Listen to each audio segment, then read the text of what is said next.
So we're starting to be able to put the traits, to sort of nail the traits down to their underlying biology. And with regards to neuroticism, well, if you're high in neuroticism, you're more sensitive to anxiety, and that's regulated at least in part by the hippocampus and generated in part by the amygdala. There's another part of the brain called the periaqueductal gray that seems to be associated with the experience of pain, and pain is quite a complex phenomena. Depression is pain-like, grief is pain-like, social isolation is pain-like, disappointment is pain-like. There's anxiety components to that too. And so neuroticism seems to be something like threshold for activation in those negative emotion systems.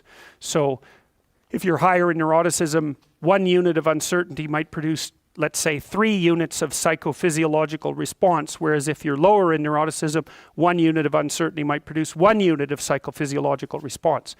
It's hard, obviously that's a simplified schemata, but there's variability because if something unexpected or threatening happens to you, it isn't obvious how upset you should get. One answer might be, brush it off, it's nothing. Another answer might be, it's a bloody catastrophe. And often when something uncertain or threatening occurs, you don't have enough information at your disposal to make a full determination of the potential import of the circumstance, especially if it's uncertain.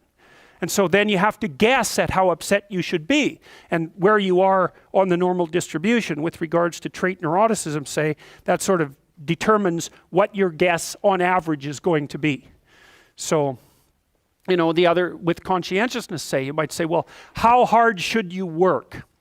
Well, that's a really difficult question. If you're going to die tomorrow, and then you probably shouldn't work very hard today at all.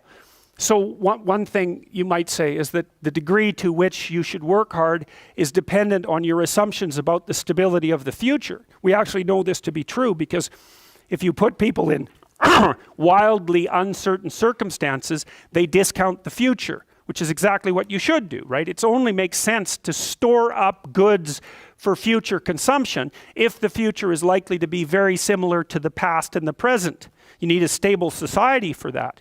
And conscientiousness only works in a stable society, because all you do otherwise, if you're piling up goods, which is kind of what conscientious people do, is leaving them there for the criminals to take, or waiting for the next chaotic upheaval to wipe out everything that you've stored.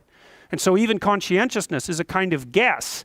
Hardworking people say, well, sacrifice the present for the future. That's great, as long as the future is going to be there and you can predict it. But if it's not going to be there and it's unpredictable, then the right response is take what you can take right now while the getting's good.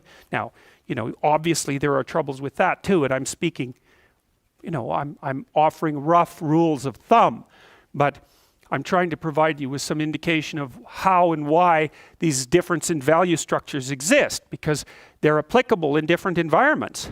Sometimes in a dangerous social environment, it's not obvious that being an extroverted person is a good idea, because extroverted people, they stand out, especially if they're extroverted and creative, right? Because not only are they noisy and dominant and assertive, they're also colorful and flamboyant and provocative.